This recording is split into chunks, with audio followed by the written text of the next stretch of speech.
Les équations. Allez, cinquième petite vidéo sur les équations. On aura maintenant donc à l'intérieur donc de la même équation, de la multiplication.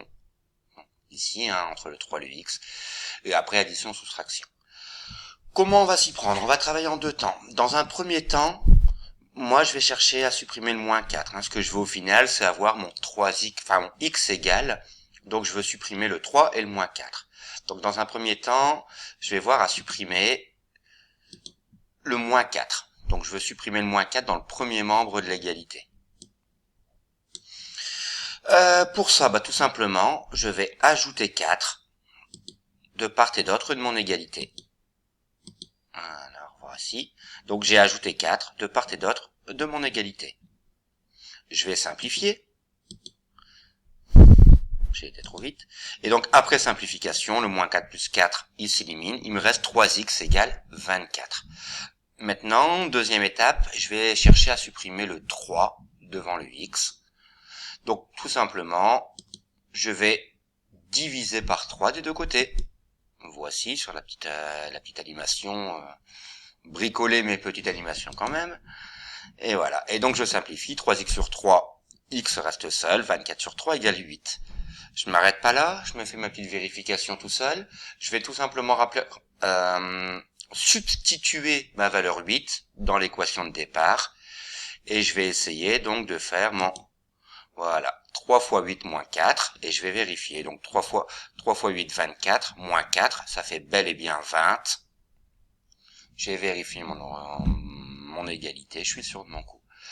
Voilà une méthode pour résoudre ce genre d'équation. Je vous fais un deuxième exemple de suite.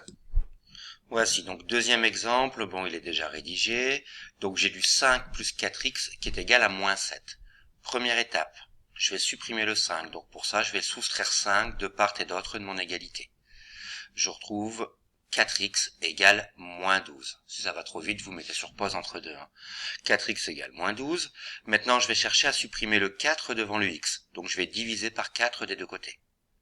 Après simplification, j'obtiens x égale moins 3. Et donc, j'ai trouvé la solution de mon équation. Je vais procéder quand même à une petite vérif. Et donc, pour la vérif, tout simplement, je vais remplacer moins 3 dans mon égalité de départ. Donc 5 plus 4 fois moins 3. Et je vais vérifier le résultat. 4 fois moins 3, moins 12. 5 plus moins 12 égale moins 7.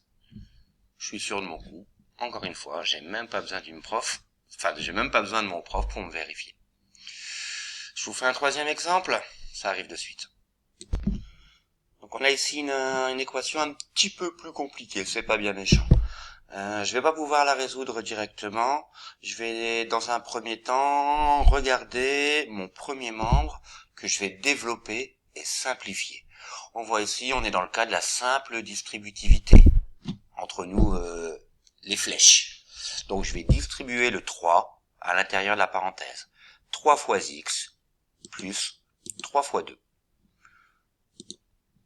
J'ai fait une bêtise ici. Plus... oui, donc oui, plus 6, non, mais il n'y a pas de bêtises.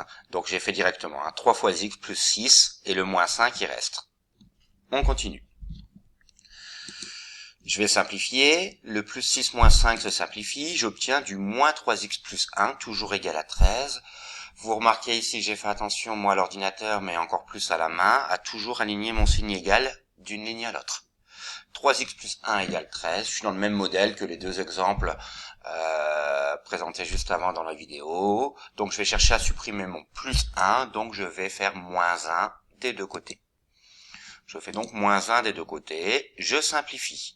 J'obtiens du 3x égale 12. Là ici tout simplement maintenant, c'est mon 3 devant le x qui m'embête. Donc je vais diviser par 3 chacun des membres de mon égalité. Voici, c'est écrit. Je termine mon calcul.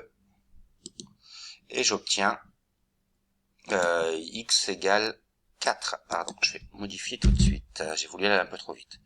X égale 4. J'opère rapidement ma petite vérification. Donc je remplace dans mon équation de départ mon résultat trouvé, donc x égale 4. Donc je fais toujours attention aux règles de priorité de calcul.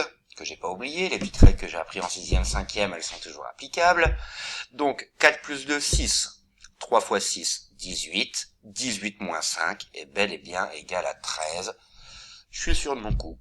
Voilà. Donc c'en est terminé pour la petite vidéo d'aujourd'hui. D'autres vidéos vont suivre sur des exemples un peu plus compliqués.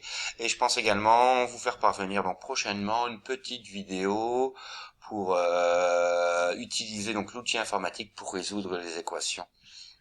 Où les ordinateurs font ça très très très bien. Et il y aura certainement une prochaine vidéo qui va suivre sur ce sujet. Je vous souhaite bon courage pour la suite, surtout travaillez très très sérieusement les exercices donc, qui ont été proposés là dans la leçon. Il faut s'entraîner, il faut multiplier les entraînements, multiplier les exemples, c'est la seule façon de s'en sortir. Et je fais encore une fois de plus ma morale de vieux con de prof de maths, à toujours me répéter. Mais vraiment, vous en avez besoin pour la suite. Faut vraiment bien s'entraîner. Faut bien le capter maintenant en 4e et en 3e pour plus tard le lycée, parce que vous allez en manger, en souper, en petit déjeuner, tout le long de votre scolarité, les équations. Jusqu'en avoir une indigestion. Voilà. Bon courage pour la suite. Merci.